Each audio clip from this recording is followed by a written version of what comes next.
What's up guys, it's me Trigon7 back with another Dislyte video, and in today's video I want to share with you how you can beat Spatial Tower floor 90. As you may have already known, Dislyte has just released a brand new update and has now unlocked the Spatial Towers for floor 81 through 90. In this video I'll be giving you tips on how you can beat floor 90. So for starters, I recommend having at least 2 6-star heroes and 3 5-star heroes in your lineup. You can use whichever relic set effect you are most comfortable with, but your relic should be a minimum of 4 stars, with mostly 5 and 6 stars, and should be no lower than plus 9s, and you should have mostly plus 12s and plus 15s.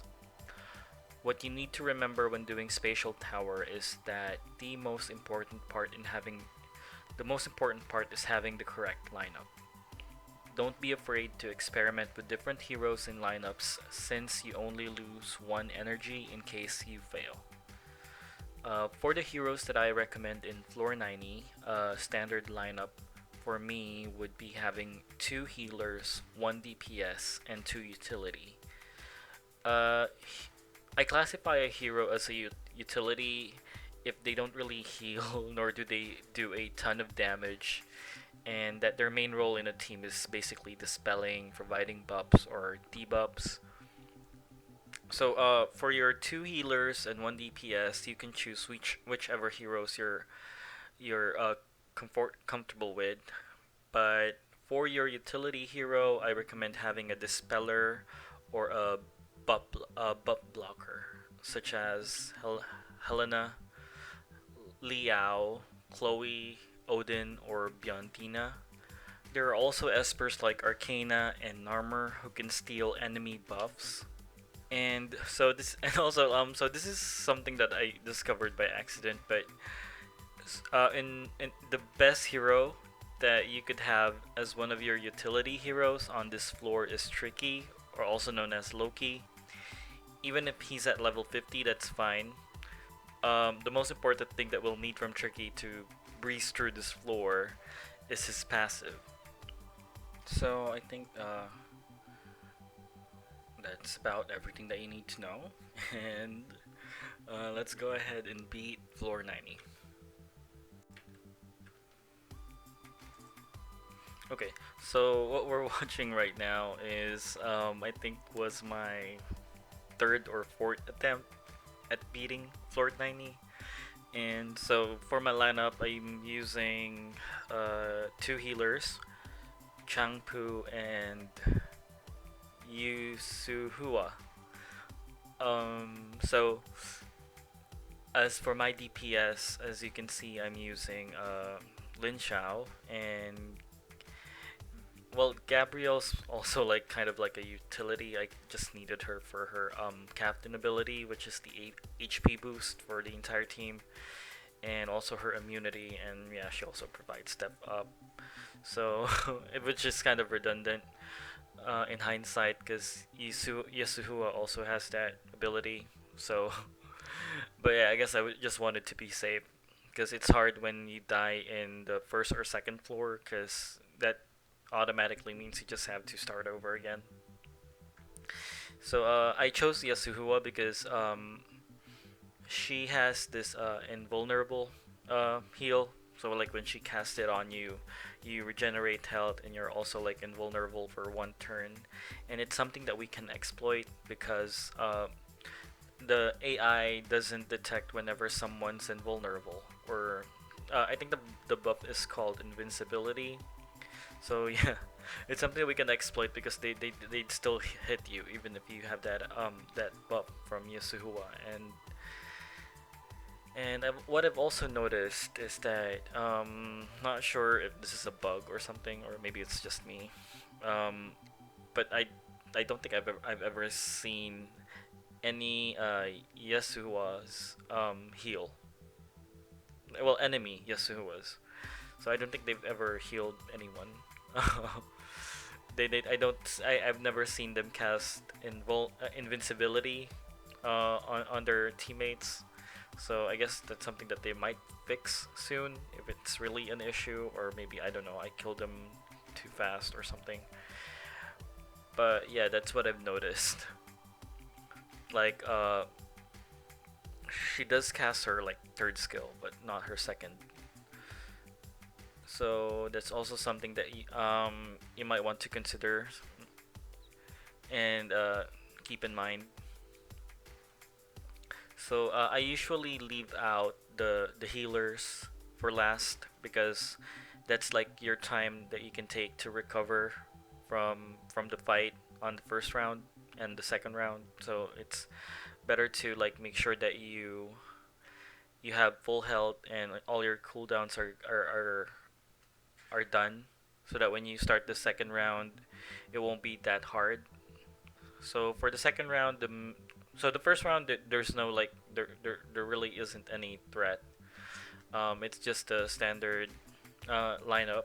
But for the second round, the one hero that you need to look out for is Catherine because she can cast standoff, which really gave me a hard time. Because I can't just kill anyone because I don't have any buff blockers or dispellers.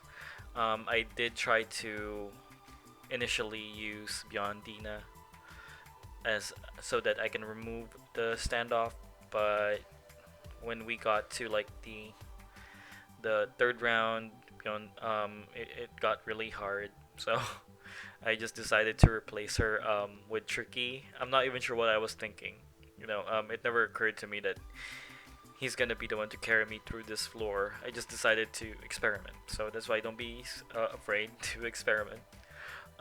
So for this round, I decided to take out Catherine first so that I don't have a hard time killing her teammates. Well, when she's out, then there's no more standoff, and then I can just kill everyone and not worry about a comeback. So I decided once I'm done with Catherine, I went for Lin Xiao because I'm starting to worry that he might kill one of my heroes, which would usually mean that it's game over because you can't. I don't think I want to fight a 5v4 situation once I get to the third round. So yeah, aiming for Mona next because she's the third biggest threat out of this entire lineup, and like I said, I'm leaving the healers for last because that's the time I can recover and start healing my team before we start or move on to the next round.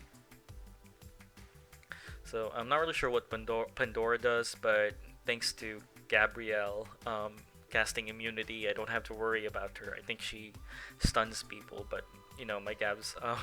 But since my Gabrielle's like at 200 plus speed, she can outspeed Pandora, so I don't have to worry about the stuns and the debuffs that she can cast. And I also have Changpu, so Changpu also has immunity. So yeah, basically Gabrielle's they are just for the health, I guess, because my supports can do just fine without them. And the only thing that I was worried about is getting deleted, so that's why I put her as a captain for her captain ability.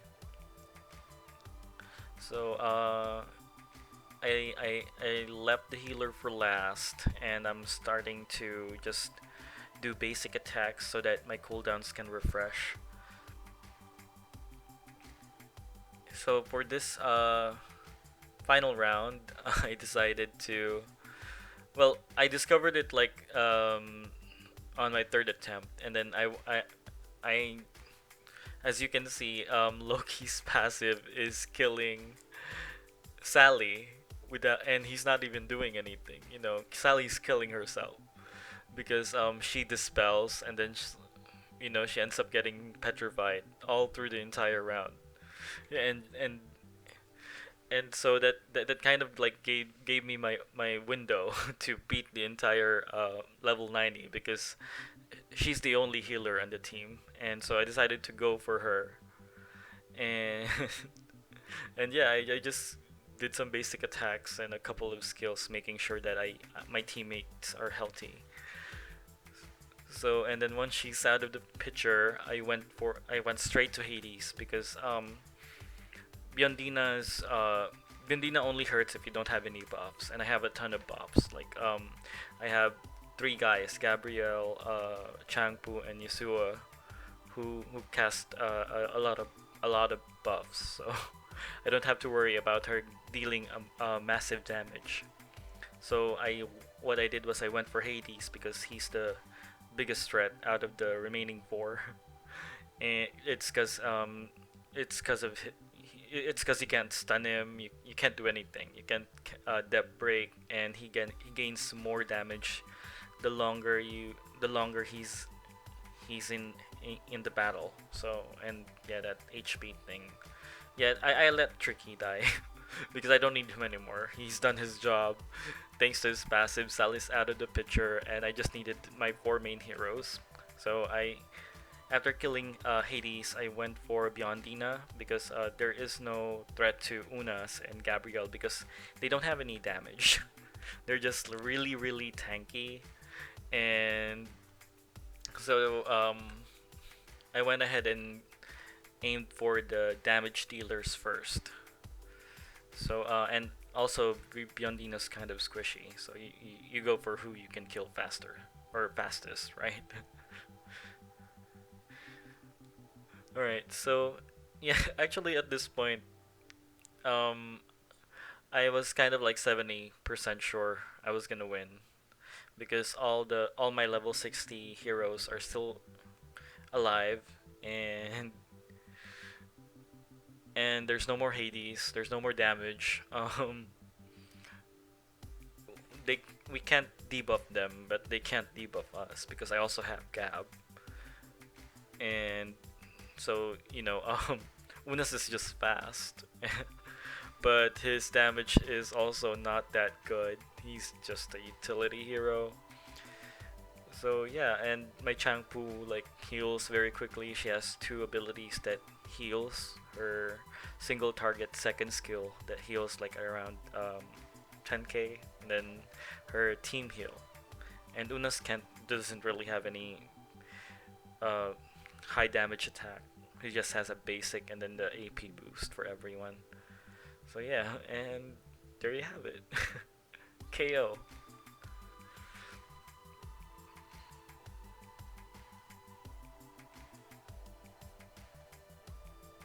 And there are my 3 gold discs.